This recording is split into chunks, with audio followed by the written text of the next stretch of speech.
ಈ ರಾಜ್ಯಪಾಲರ ಕ್ರಮ ಏನಿದೆ ಮತ್ತು ಕೇಂದ್ರ ಸರ್ಕಾರ ಬಿಜೆಪಿ ನಮ್ಮ ನಾಯಕರು ಮುಖ್ಯಮಂತ್ರಿಗಳಾದ ಸಿದ್ದರಾಮಯ್ಯನವ್ರ ಮೇಲೆ ಅವ್ರಿಗೆ ಕಳಂಕ ತರಬೇಕು.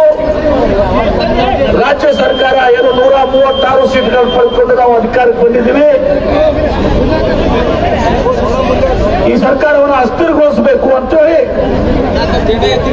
ಒಂದು ಸುಳ್ಳು ಆಪಾದನೆ ಮೇಲೆ ಇವತ್ತು ಸಹ ಅವ್ರ ಮೇಲೆ ಇವತ್ತು ಸಹ ಮೊಕದ್ದಮೆ ಹೂಡಲಿಕ್ಕೆ ಇವತ್ತು ಸಹ ಅನುಮತಿಯನ್ನು ಕೊಟ್ಟಿದ್ದಾರೆ ಪ್ರಾಸಿಕ್ಯೂಷನ್ಗೆ. ಇವತ್ತು ಇದೇ ರಾಜ್ಯಪಾಲರು ಏನು ಸಿದ್ದರಾಮಯ್ಯನವ್ರ ಮೇಲೆ ಟಿಜಿ ಅಬ್ರಾಹಂ ಅಂತೇಳಿ ಮನವಿಯನ್ನು ಕೊಡ್ತಾನೆ 11:30 ಗಂಟೆಗೆ. ಸಾಯಂಕಾಲ 6 ಗಂಟೆಗೆ ಇವತ್ತು ಅವ್ರ ಮೇಲೆ ಅವ್ರಿಗೆ ನೋಟಿಸ್ ಕೊಡ್ತಾರೆ. ಇದರಲ್ಲಿ ಪ್ರಾಥಮಿಕ ತನಿಖೆನೂ ಕೂಡ ಆಗಿಲ್ಲ. ಆಗ ಪ್ರಾಥಮಿಕ ತನಿಖೆ ಆದಂತ ಪ್ರಕರಣ ಶಶಿಕಲಾ ಜೊಲ್ಲೆ ಅವ್ರ ಮೇಲೆ ಪ್ರಾಥಮಿಕ ತನಿಖೆಯಾಗಿ ಇವತ್ತು ಲೋಕಾಯುಕ್ತರು ಗವರ್ನರ್ ಅವ್ರಿಗೆ ಪ್ರಾಸಿಕ್ಯೂಷನ್ ಮಾಡೋಕೆ ಪರವಾನಗಿ ಕೊಡಬೇಕು ಅಂತ ಕೇಳ್ಕೊಂಡಿದ್ದಾರೆ. ಅದೇ ರೀತಿ ಇವತ್ತು ನಿಮ್ಮ ನುರ್ಗೇಶ್ ನಿರಾಣಿ ಅವ್ರ ಮೇಲೆ ಕೂಡ ಪ್ರಾಥಮಿಕ ತನಿಖೆ ಆಗಿ ಪ್ರಾಸಿಕ್ಯೂಷನ್ಗೆ ಇವತ್ತು ಸಹ ಲೋಕಾಯುಕ್ತರು ಸಹ ಗಂತವತ್ತು ರಾಜ್ಯಪಾಲರಿಗೆ ಪರವಾನಗಿ ಕೇಳಿದ್ದಾರೆ. ಇದೆಲ್ಲವೂ ಕೂಡ 8-10 ತಿಂಗಳಿಂದ. ಅದೇ ರೀತಿ ಬಳ್ಳಾರಿ ಜನಾರ್ದನ್ ರೆಡ್ಡಿ ಮೇಲೆ ಕೂಡ ಇವತ್ತು ಲೋಕಾಯುಕ್ತರು ಪ್ರಾಸಿಕ್ಯೂಷನ್ಗೆ ಪರವಾನಗಿ ಕೊಡಬೇಕೆ ಇವತ್ತು ಸಹ ಗವರ್ನರ್ ಅವ್ರಿಗೆ ಪತ್ರವನ್ನು ಬರೆದಿದ್ದಾರೆ. ಇತ್ತೀಚೆಗೆ 8-9 ತಿಂಗಳಿಂದ ಮಾಜಿ ಮುಖ್ಯಮಂತ್ರಿಗಳು ಹಾಗೂ ಕೇಂದ್ರ ಸಚಿವರಾದಂತಹ ಎಚ್ ಡಿ ಕುಮಾರಸ್ವಾಮಿ ಮೇಲೆ 8-9 ತಿಂಗಳ ಹಿಂದೆ ಪ್ರಾಸಿಕ್ಯೂಷನ್ಗೆ ಪರ್ಮಿಷನ್ ಸಿಕ್ಕೊಡಿ ಅಂತ ಕೇಳಿದ್ದಾರೆ. ಇವೆಲ್ಲವೂ ಕೂಡ 4 ಪ್ರಕರಣದಲ್ಲಿ ಪ್ರಾಥಮಿಕ ತನಿಖೆ ಆಗಿತ್ತು ಸಹ ಗವರ್ನರ್ ಅವರಿಗೆ ಪರವಾನಗಿ ಕೊಡ್ಲಿಕ್ಕೆ ಕೇಳಿದ್ದಾರೆ. ಸಿದ್ದರಾಮಯ್ಯ ಅವರ 8-9 ತಿಂಗಳು 15 ತಿಂಗಳು 16 ತಿಂಗಳಾದ್ರೂ ಕೂಡ ಯಾವುದಕ್ಕೂ ಕೂಡ ಪರವಾನಗಿ ಕೊಟ್ಟಿಲ್ಲ. ಪ್ರಾಥಮಿಕ ತನಿಖೆ ನಂತರ ಕೂಡ ಪರವಾನಗಿ ಕೊಟ್ಟಿಲ್ಲ. ಆದ್ರೆ ಸಿದ್ದರಾಮಯ್ಯನವರ ವಿರುದ್ಧ ಏನು ಅಲ್ಲಂ ಪಾಷಾ ಇವತ್ತು ಏನು ನಮ್ಮ ಟಿಜಿ ಅಬ್ರಾಹಿಂ ಏನು ಪಿಟಿಷನ್ ಕೊಡ್ತಾರೆ 10 ಸಾಯಂಕಾಲ ಮುಖ್ಯ ಕಾರ್ಯದರ್ಶಿಗಳು ಹೋಗಿ ಈ ಒಂದು ಕೇಸಿನ ಬಗ್ಗೆ ಸ್ವತಃ ಖುದ್ದಾಗಿ ಎಲ್ಲವನ್ನ ವಿವರಣೆ ಮಾಡಿ ಬರ್ತಾರೆ ಮತ್ತು ಪಿಟಿಷನ್ ಕೊಡ್ತಾರೆ, ಉತ್ತರ ಕೊಡ್ತಾರೆ. ಅದಕ್ಕೆ ಉದ್ದೇಶದಿಂದ ರಾಜಕೀಯ ಒತ್ತಡದಿಂದ ಕೇಂದ್ರ ಸರ್ಕಾರ ಕೈಗೊಂಬೆಯಾಗಿ ರಾಜ್ಯಪಾಲರು ಸಾಯಂಕಾಲ ರಾತ್ರಿ 10 ಪರ್ಮಿಷನ್ ಕೊಡ್ತಾರೆ. 10 ಗಂಟೆಗಳ ಕಾಲದಲ್ಲಿ 10 ತಾಸ್ನಾಗ ಕೊಡ್ತಾರೆ. 8-10 ತಿಂಗಳಾಗಿ ಆ ಯಾವ ಕೇಸ್ನವರು ಪ್ರಾಥಮಿಕ ತನಿಖೆ ಆಗಿದೆ. ಸಿದ್ದರಾಮಯ್ಯ ವಿರುದ್ಧ ಪ್ರಾಥಮಿಕ ತನಿಖೆ ಆಗಿಲ್ಲ. ಆ ಕೇಸ್ನಲ್ಲಿ ಕೊಡೋದು ಇವ್ರ ಮೇಲೆ ಕೊಡ್ತಾರೆ. ಅಂದ್ರೆ ದುರುದ್ದೇಶ ಎಷ್ಟಿದೆ ಅಂತೇಳಿ ಇವತ್ತು ತಾವು ಅರ್ಥ ಮಾಡ್ಕೋಬೇಕು. ಸಿದ್ದರಾಮಯ್ಯನವರು ದೇವರಾಜ ಅರಸು ನಂತರ 5 ವರ್ಷ ಪೂರೈಸಿದ ಯಾರಾದ್ರೂ ಮುಖ್ಯಮಂತ್ರಿ ಇದೆ ಅದು ನಮ್ಮ ನಾಯಕರಂತ ಸಿದ್ದರಾಮಯ್ಯನವರು. 2ನೇ ಬಾರಿಗೆ 136 ಸೀಟ್ಗಳನ್ನು ಪಡ್ಕೊಂಡು ನಾವು ಅವರ ನೇತೃತ್ವದಲ್ಲಿ ಕಾಂಗ್ರೆಸ್ ಅಧಿಕಾರಕ್ಕೆ ಬಂದಿದೆ. ಬಡವರ ಪರವಾಗಿ ಅನ್ನ ಭಾಗ್ಯ, ಕ್ಷೀರ ಭಾಗ್ಯ, ಕೃಷಿ ಭಾಗ್ಯ, SC/ST ಜನಾಂಗಕ್ಕೆ ತಮ್ಮ ಜನಸಂಖ್ಯೆಗೆ ಅನುಗುಣವಾಗಿ ಸಹ ಹಣವನ್ನು ಒದಗಿಸುವಂತದ್ದು, ಈಗ ಅನೇಕ ಬಡವರ ಪರವಾಗಿ ರೈತರ ಪರವಾಗಿ ಕಾರ್ಯಕ್ರಮಗಳು ಹಾಕೊಂಡ್ರು. 2ನೇ ಬಾರಿಗೂ ಕೂಡ 5 ಗ್ಯಾರಂಟಿಗಳೇನಿದ್ದಾವೆ ಬಡವರ ಪರವಾಗಿ. ಗೃಹಲಕ್ಷ್ಮಿ, ಗೃಹ ಜ್ಯೋತಿ, ಶಕ್ತಿ ಯೋಜನೆ, ಅನ್ನ ಭಾಗ್ಯ ಯೋಜನೆ, ಯುವ ನಿಧಿ, ಈ 5 ಗ್ಯಾರಂಟಿಗಳನ್ನು ಕೊಡುವ ಮೂಲಕ ಮತ್ತೊಮ್ಮೆ ನಡೆದಂತವು. 40 ವರ್ಷ ಸುದೀರ್ಘ ಅವ್ರ ಜೀವನದಲ್ಲಿ ಒಂದೇ ಒಂದು ಕಪ್ಪು ಚುಕ್ಕೆ ಅವ್ರ ಮೇಲೆ ತುಲಸಿ ಇಲ್ಲ. ಈಗ ಸಿದ್ದರಾಮಯ್ಯನವ್ರ ಮೇಲೆ ಒಂದು ಸುಳ್ಳು ಆಪಾದನೆ ಮಾಡಿ ಇವತ್ತು ಅವರಿಗೆ ಕಳಂಕ ತರುವ ರೀತಿಯಲ್ಲಿ ಆ ಮುಡ ಹಗರಣ ಬಗ್ಗೆ ಹೇಳ್ಬೇಕಂದ್ರೆ ಆ ಮುಡ ಹಗರಣದಲ್ಲಿ ತಪ್ಪಾದಂತವರು ಮುಡಾದವರು ಬಿಜೆಪಿ ಸರ್ಕಾರ ಇದ್ದಾಗ. ಸಿದ್ದರಾಮಯ್ಯ ಅವರ ಭಾವ ಮೈದಾನ ಮೇಲೆ ಹೆಸರಲ್ಲಿ 3 ಎಕರೆ ಜಮೀನು ಇರ್ತದೆ. 3 ಎಕರೆ ಮೇಲೆ 14 ಗುಂಟೆ. ಅದು ಅವರ ಧರ್ಮಪತ್ನಿ ಕೊಟ್ಟಿರ್ತಾರೆ.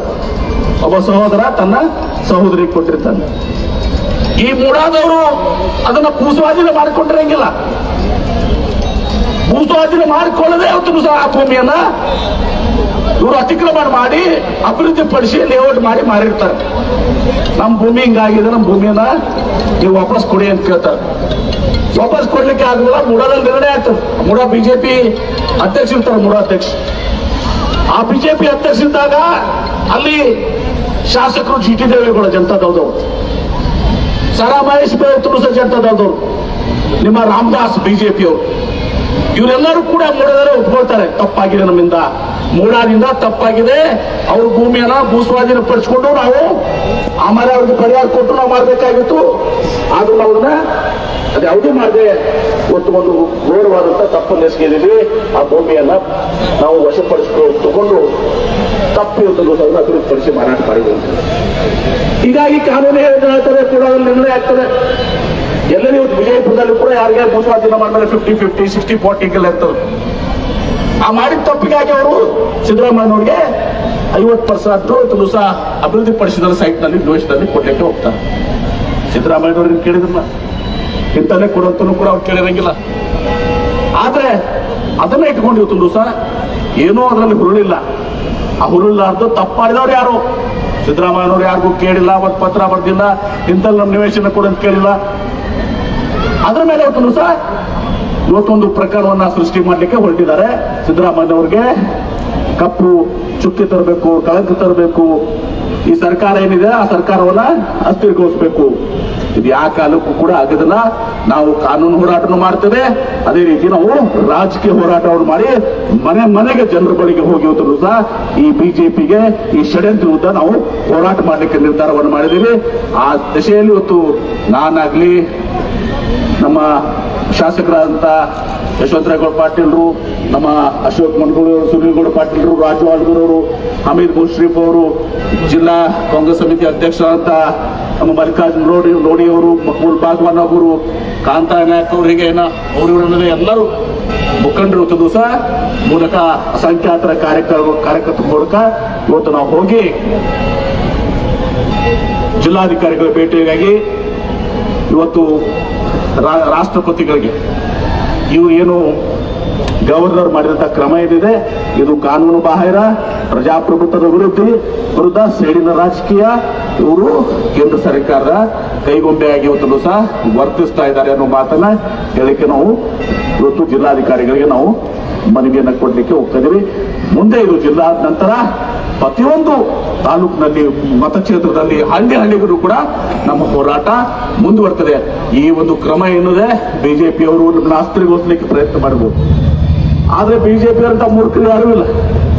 ಸಿದ್ದರಾಮಯ್ಯನವರು ಬಂತ ಜನಪ್ರಿಯ ನಾಯಕರ ಮೇಲೆ ಕೈ ಹಾಕಿದ್ರೆ ಇವರು ಸುಟ್ಟು ಭಸ್ಮ ಆಗ್ತಾರೆ. ಇವತ್ತು ಇದರ ಪಶ್ಚಾತ್ತಾಪ ಅಂತ ಪ್ರಶ್ನೆ ಬರ್ತದೆ ಅವ್ರ ಮುಂದೆ. ಜನ ಇವತ್ತು ದಿವಸ ಇದನ್ನ ಸಹಿಸುವುದಿಲ್ಲ. ಕರ್ನಾಟಕ ರಾಜ್ಯದ ಜನ ವೆಸ್ಟ್ ಬೆಂಗಾಲ್ನಾಗ ಏನ್ ಮಾಡಿದ್ರಿ, ಡೆಲ್ಲಿದಾಗ ಏನ್ ಮಾಡಿದ್ರಿ, ತಮಿಳುನಾಡಾಗ ಏನ್ ಮಾಡಿದ್ರೆ ಕರ್ನಾಟಕದಲ್ಲಿ ಮಾಡ್ಲಿಕ್ಕೆ ಹೊರಟಿದ್ದಾರೆ. ಅದನ್ನ ಖಂಡಿಸಿ ಇವತ್ತು ಸಹ ನಾವು ಈ ಪ್ರತಿಭಟನೆಯನ್ನ ಮಾಡ್ತಾ ಇದ್ದೀವಿ. ಮುಂದೆ ಗಾಂಧಿ ಚೌಕು, ತದನಂತರ ಬಸವೇಶ್ವರ ವೃತ್ತ, ಅಂಬೇಡ್ಕರ್ ವೃತ್ತದಲ್ಲಿ ಮತ್ತೆ ಎಲ್ಲ ನಾಯಕರು ಕೂಡ ಇವತ್ತು ದಿವಸ ನಾವು ಹಂತವಾಗಿ ಮಾತನಾಡ್ತೇವೆ, ಮನವಿಯನ್ನ ಸಲ್ಲಿಸ್ತೇವೆ. ಅದಕ್ಕೆ ಇವತ್ತು ಸಹಸ್ರಾರು ಕಾಂಗ್ರೆಸ್ ಪಕ್ಷದ ಕಾರ್ಯಕರ್ತರು, ಸಿದ್ದರಾಮಯ್ಯನವರ ಅಭಿಮಾನಿಗಳು, ಇವತ್ತೆಲ್ಲರೂ ಜನತೆ, ಇವತ್ತು ರಾಜ್ಯದ ಜನತೆ ತಾವು ಬಂದಿದ್ರಿ. ನಮ್ಮೆಲ್ಲರಿಗೂ ಹೃದಯಪೂರ್ವಕವಾದಂಥ ವಂದನೆಗಳು ಸಲ್ಲಿಸಿ ಈ ಹೋರಾಟ ನಾವು ನಿರಂತರವಾಗಿ ಮಾಡಿ ನಮಗೆ ಈ ಬಿಜೆಪಿಯವರಿಗೆ ತಕ್ಕ ಪಾಠ ಸಲ್ಲಿಸುವವರೆಗೆ ನಮ್ಮ ಹೋರಾಟ ಮುಂದುವರಿತದೆ ಅನ್ನೋ ಮಾತನ್ನ ಈ ಸಂದರ್ಭದಲ್ಲಿ ಹೇಳಲಿಕ್ಕೆ ನಾನು ಬಯಸ್ತೇನೆ. ಧನ್ಯವಾದಗಳು.